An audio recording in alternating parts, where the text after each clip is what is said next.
உடச்சி ஊற்றுற முட்டை குழம்பு வைக்க போகிறேன். இது நான் எல்லாம் எப்படி பார்த்தாலே இது நான் வைக்கிறது மாதிரி. ஃபஸ்ட்டு கடாய் சூடுபட்டு எண்ணெய் ஊற்றிக்கணும். கொஞ்சம் ஜீரகம் போட்டுக்கணும். பட்டை கிராம்பு போட்டுக்கலாம். எங்கள் வீட்டில் பட்டை கிராம்பு இல்லை, ஆனால் ஜீரகம் மட்டும் போட்டிருக்கேன்.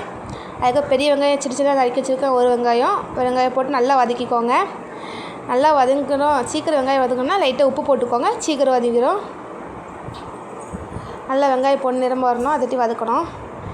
அதுக்கு தக்காளி அரைச்சி வச்சுருக்கேன். தக்காளி கூட ஒரு 2 தக்காளி, பெரிய தக்காளி எடுத்துருக்கேன். அது கூட கொஞ்சம் மல்லி இலை போட்டு வச்சுருக்கேன். எங்கள் வீட்டில் மிக்ஸி இல்லை, அதனால் அம்மியில் போட்டு அரைச்சி வச்சுருக்கேன். நீங்கள் நல்லா நைஸ் போல் அரைச்சிக்கோங்க. அதையும் நல்லா போட்டு வதக்கிக்கணும். நல்லா வதங்கி கலர் கொஞ்சம் சேஞ்ச் ஆகணும். நல்லா வதக்கிக்கோங்க. அதுக்கு 2 பச்சை மிளகா நறுக்கி வச்சுருக்கேன். 2 பச்சை மிளகா போட்டுக்கோங்க. நல்லா பச்சை வாசனை போட்டுட்டு வதக்கிக்கோங்க. உருளைக்கிழங்கு சின்ன நறுக்கி வச்சுருக்கேன். உருளைக்கிழங்கு போட்டுக்கோங்க. என் பொண்ணு போடுதாங்க. உருளைக்கிழங்கு சின்ன நறுக்கி வச்சுக்கோங்க. அவங்களுக்கு உருளைக்கிழங்கு போட்டால் ரொம்ப பிடிக்கும் எங்கள் பாப்பாவுக்கு. உருளைக்கிழங்கு போட்டுக்க நல்லா வதக்கிக்கோங்க. இது கொஞ்சம் வெந்தால் போதும். அதுக்கு ஒரு தண்ணி ஊற்றி வைக்கும்போது கூழ் கொஞ்சம் நல்லா வெந்துடும். நல்லா வதக்கிக்கோங்க. உங்களுக்கு உருளைக்கிழங்கு போட விருப்பம் இல்லைன்னா வேண்டாம், பிடிக்கும் அப்படின்னா போட்டுக்கலாம். எங்கள் பாப்பாவுக்கு பிடிக்கும், அதனால் நான் போட்டிருக்கேன். அதுக்கு கொஞ்சம் தண்ணி ஊற்றிக்கிடுவேன். அவங்களுக்கு தேவையான கட்டியாக வேணுன்னா கொஞ்சம் தண்ணி ஊற்றிக்கோங்க. அவங்களுக்கு தேவையானதை பார்த்து கொஞ்சம் அளவு தண்ணி ஊற்றிக்கோங்க. மஞ்சள் பொடி போட்டுக்கோங்க. அதுக்கப்புறம் கொஞ்சம் புளிக்குழம்பு பொடி போட்டுக்கிடுவேன், மகாராஜா பொடி. கொஞ்சம் மிளகுத்தூள்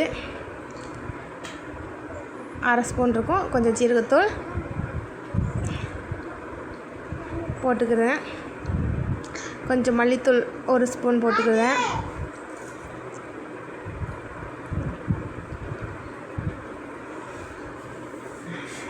முட்டை குழம்பு பொடி இருந்தால் போட்டுக்கோங்க. முட்டை குழம்பு பொடி இல்லை, நான் கொஞ்சம் எப்போவுமே சிக்கன் குழம்பு பொடி கொஞ்சம் லைட்டாக போடுவேன் டேஸ்ட்டுக்காக.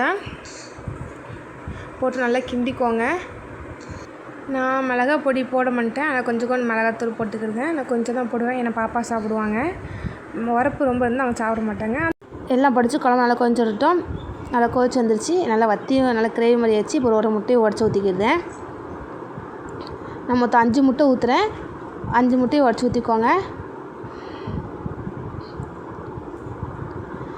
5 முட்டையும் உடச்சி ஊற்றிட்டு கிண்டக்கூடாது. கிண்டனா உடனே உடஞ்சிரும். அதே மாதிரி நமக்கு அடுப்பை கூட்டியும் வைக்கக்கூடாது. கூட்டி வச்சாலும் உடஞ்சிரும். கம்மி பண்ணி வச்சு முட்டையை வேக வைக்கணும். நல்லா மூடிக்காங்க. மூடி போட்டு வச்சு நல்லா கட்டியாக தொட்டியும் குழம்பு உங்களுக்கு எந்த மாதிரி வேணும், கட்டியாக வேணுமோ தண்ணியாக வேணுமோ உங்களை பொறுத்து நீங்கள் வச்சுக்கோங்க. எனக்கு கட்டியாகணும். கட்டி மூடி வச்சுருவோம். அவ்வளோதான், மூடி திறந்துடும். முட்டை குழம்பு நல்லா கட்டியாகி வந்திருக்கு. ஸ்மெல் நல்லா இருக்குது. நல்லா எண்ணெயெல்லாம் பிரிஞ்சு வந்துட்டால் முட்டை குழம்பு நல்லா வந்துடும். நல்லா முட்டைலாம் உடையாமல் முழுசாக வந்திருக்கு. இது எனக்கு தெரிஞ்ச மாதிரி நான் முட்டை குழம்பு வச்சுருக்கேன். உங்களுக்கு அதுக்கப்புறம் கொத்தமல்லி கொஞ்சம் தூவிக்கோங்க. கொத்தமல்லி தூக்கணுன்னு அவ்வளோதான். கொஞ்சம் உங்களுக்கு மிளகுத்தூள் ஸ்மெல்லு பிடிக்குன்னா மிளகுத்தூள் கொஞ்சம் தூவிட்டு இறக்கிக்கோங்க. நான் மிளகுத்தூள் தூவலை. எனக்கு தெரிஞ்ச மாதிரி நான் முட்டை குழம்பு வச்சுருக்கேன். உங்களுக்கு எப்படி முட்டை குழம்பு வைப்பீங்களோ அதை கமெண்ட் பண்ணுங்கள். அதே மாதிரி முட்டை குழம்பு வச்சு வீடியோ எடுத்து போடுவேன். உங்களுக்கு இந்த வீடியோ பிடிச்சிருந்துச்சுன்னா லைக் பண்ணுங்கள், கமெண்ட் பண்ணுங்கள்.